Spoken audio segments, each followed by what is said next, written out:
Hello, and welcome to episode 13 of Sarastro's Star Wars painting series.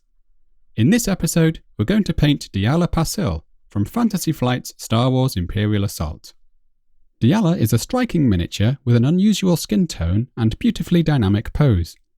We'll be using a handful of techniques already covered in the series to bring her to life. Here are the main steps.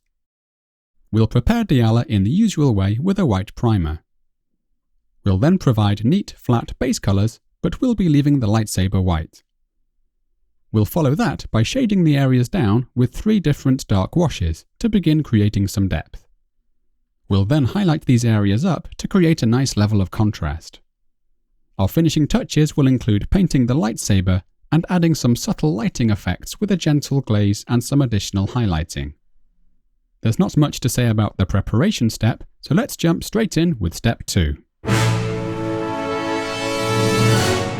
Before applying the base colours, I'm going to give the wraps we can see on the head, arms and legs a wash with some undiluted Agrax Earthshade. This is to provide a light beige tint to the wraps, whilst also giving us some shading in the recesses. The reason I'm doing this now and not later, along with the other shades, is simply that at this stage we don't need to worry about splashing it onto the other areas of the miniature. Once the first application is dry, we might like to add some additional wash into the shadowed areas. We will do some neatening and highlighting of these wraps later on, so it's okay if they look a bit patchy at this stage. For now, let's paint the remaining areas. For the tunic, I'm using a base colour of Zandri Dust, although there are other light beige colours you could use here if you're not too fussy about accurately matching the colour of the character art. As usual, we thin our paints with anything up to around an equal quantity of water. This will allow us to achieve a solid colour with a couple of coats without losing any detail. For the rich brown colour of the cloak and trousers, I'm using Mournfang Brown mixed with some Mephiston Red in a roughly 2:1 ratio. This gives us a pleasing deep reddish brown which may also come in handy for possible future heroes. We should take care to avoid the lightsaber and the wraps.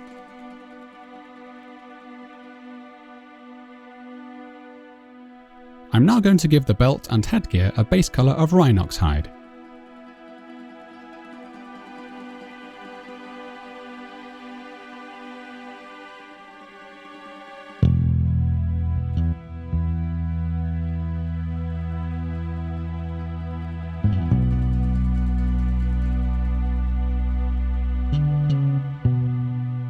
For the skin, I'm using Deamonette Hide, mixed with a little Mephiston Red to increase the pinkness of the hue.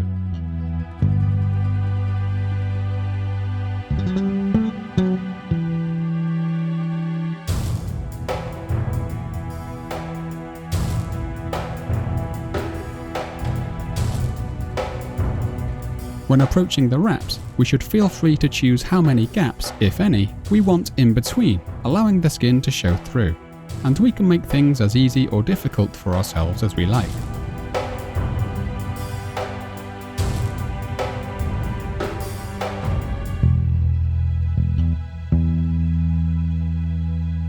If we accidentally wander onto the wraps at any time, we can easily touch them up with a little screaming skull.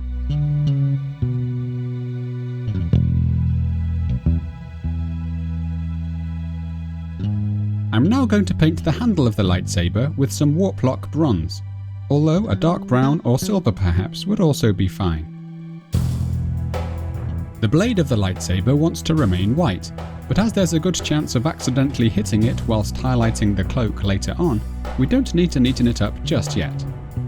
One final detail that needs painting is the belt clasp, and for that I'm using some Runefang Steel.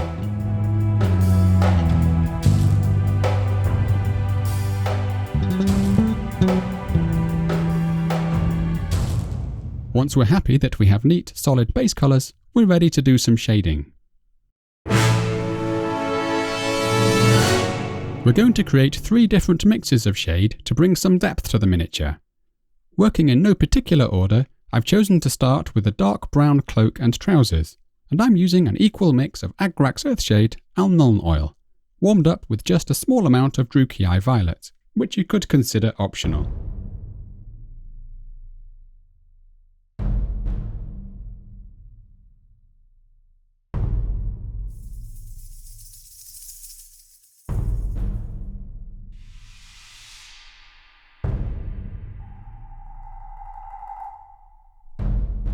For what it's worth, this can also be applied to the headpiece, belt, and the lightsaber handle.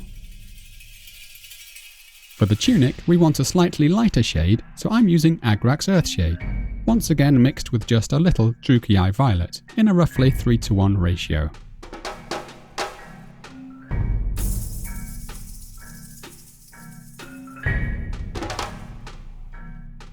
Here, it doesn't really matter if we stray onto the darker areas of the clothing.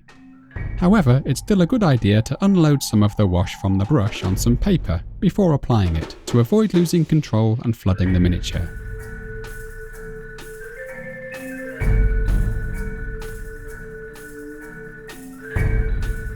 Finally, we can shade the skin. For that, I'm using Druchii Violet, mixed with a little Carroburg Crimson in a roughly 3:1 ratio.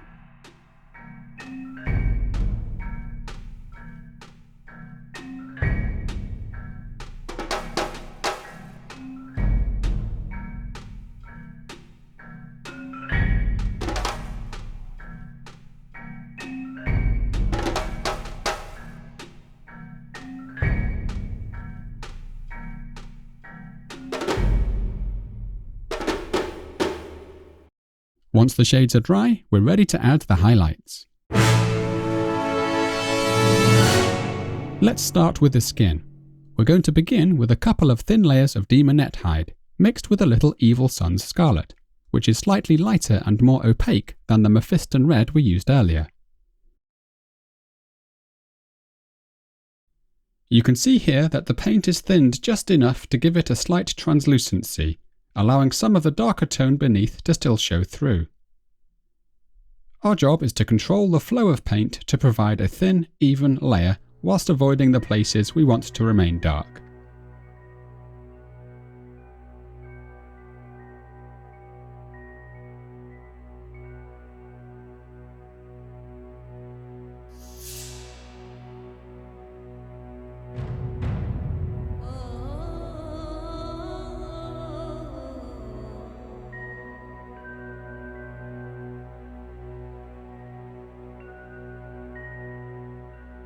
For the next highlight, I'm going to add a brush full of Emperor's Children.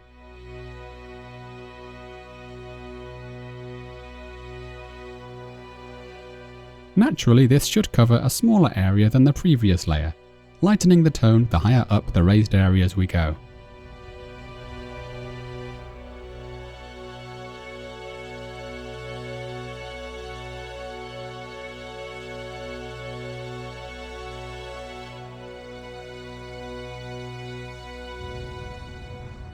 For my next layer, I'm using around 3 parts Emperor's Children to just 1 part of the Deamonette Hide and Red mix, although you could get away with going straight in with a highlight of pure Emperor's Children at this point. Notice that I'm giving stronger highlights to the side of Diala's face that is closest to the lightsaber.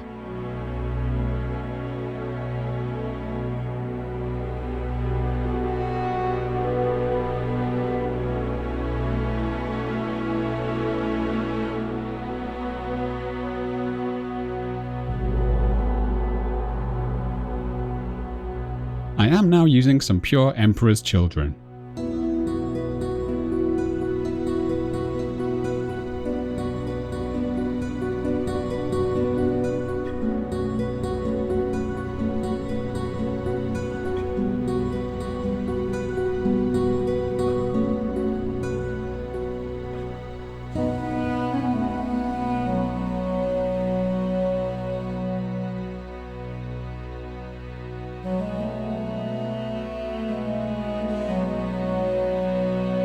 For the brightest highlight, I'm using an equal mix of Emperor's Children and White Scar, with a small amount of Baharroth Blue mixed in, which is a colour I'll be using later on for the lightsaber. This produces a slightly more lilac hue in the highlights, helping to produce a richer overall skin tone.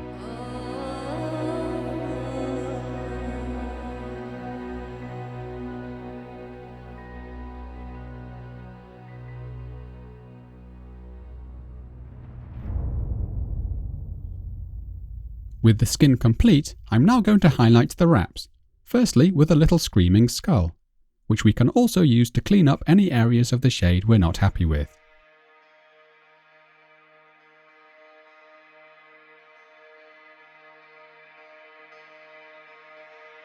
I'm then going to add a fair amount of white for one final highlight.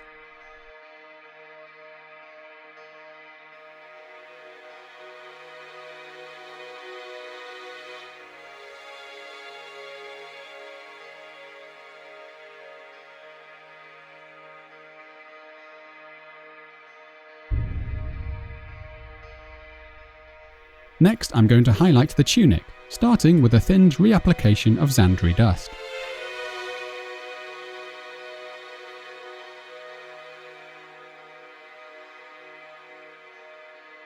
This is a slightly tricky area to highlight, but it's worth trying to avoid the faint lines in the fabric if possible.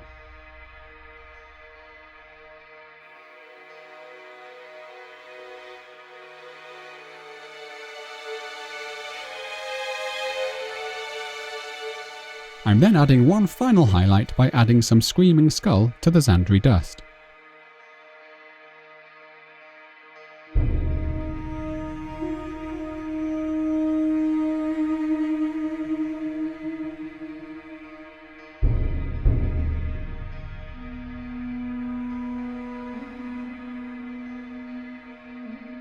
With this highlight, I'm gently emphasizing the upper chest and thigh areas, occasionally feathering the edges of the highlights to create a more blended look.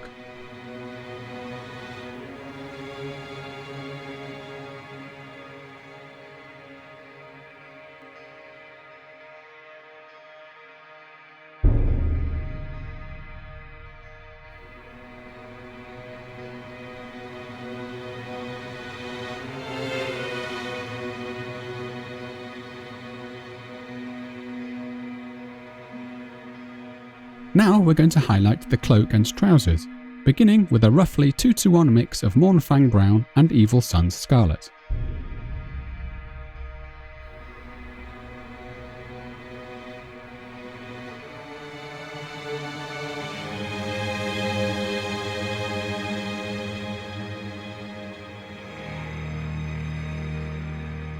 Bear in mind that we will be adding some additional highlights to the parts of the cloak that are closest to the lightsaber later on, so they don't need to be absolutely perfect at this stage. A second thin layer of this should be applied to max out the strength of the tone. After applying 2 thin layers, I'm switching to using some Skrag Brown, once again mixed with some Evil Sunz Scarlet in a roughly 4-to-1 ratio.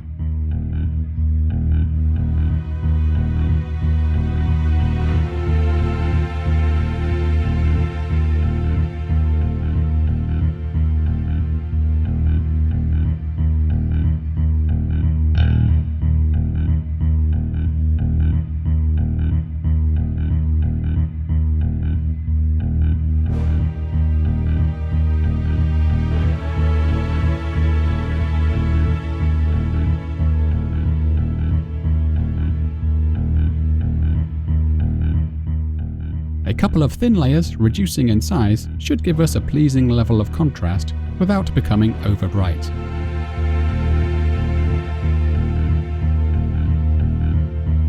For the headpiece and belt, I'm going to use an equal mix of Rhinox hide with Mournfang Brown.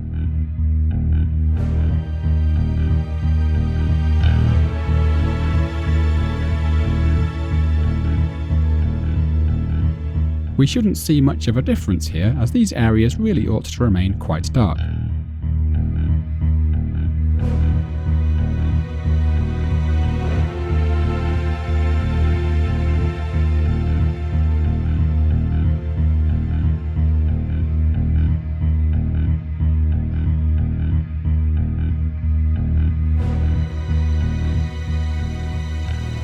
We can afford one more small highlight, however, by adding some Screaming Skull to the mix.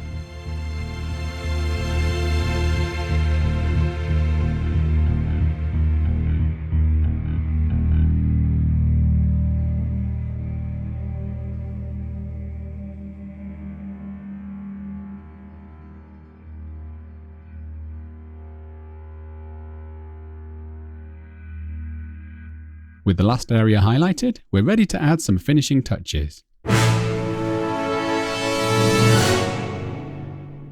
We're now going to paint the lightsaber, followed by some lighting effects on the surrounding areas. To begin with, I'm going to clean the lightsaber up with a couple of fresh layers of white paint. There are several ways we could approach the lightsaber, including the method which we explored when painting Darth Vader. For Diala, I'm using quite a simple alternative approach that should give an effect that closely matches the character art. All we do is create a very thin glaze using a roughly 7:1 ratio of Lahmian Medium and Baharroth Blue. This is a high pigmentation paint from Citadel's Edge range, and might not seem like the most obvious choice for creating a glaze with, until we see what a close colour match it creates. To mimic the effect of a blue outer glow when viewed from the front of the miniature, I'm going to apply the glaze in thin layers to the back of the lightsaber, giving it a minute or two to dry between applications. This isn't difficult to do, but it is important not to let the glaze pool anywhere on the blade whilst we work.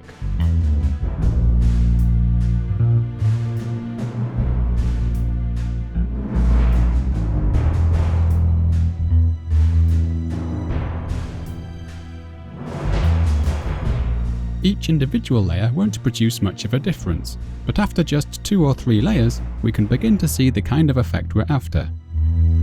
The benefit of using a thin glaze like this is that by reducing the area of application, we can quite easily produce a smooth transition from pure white at the front of the blade to solid blue at the rear. It might take quite a few layers to build up to the depth of blue that you desire. I've taken this lightsaber to a virtually solid Baharroth Blue at the back. We can now apply a small amount of the same glaze to the skin and wrap areas that are closest to the blade, to mimic the effect of the light being given off. It's important that we don't overload the brush when doing this, as we don't want the glaze to pool in the recesses. Instead, we should think of this as a very thin highlight. I wouldn't use this glaze on the cloak, however, as the effect can be somewhat chalky and uneven. Instead, I'm going to simply highlight the upper parts of the cloak in the usual way, using thinned Skrag Brown mixed with increasing amounts of Baharroth Blue. It's best to start with a small amount of the blue to begin with and provide a gentle highlight just as we did previously.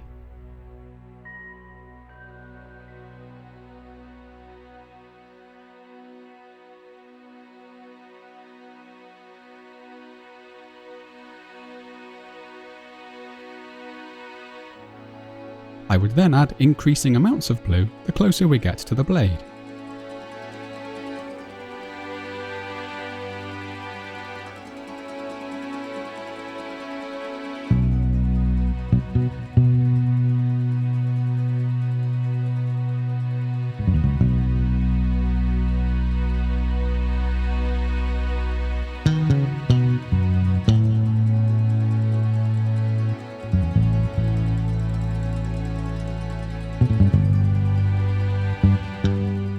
Here I'm using a mix of around 50-50 brown to blue.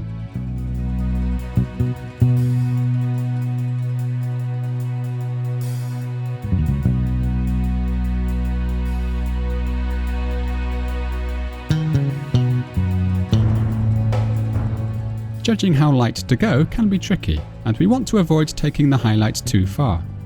I found a ratio of 2:1 blue to brown was adequate for the parts of the cloak that are closest to the blade.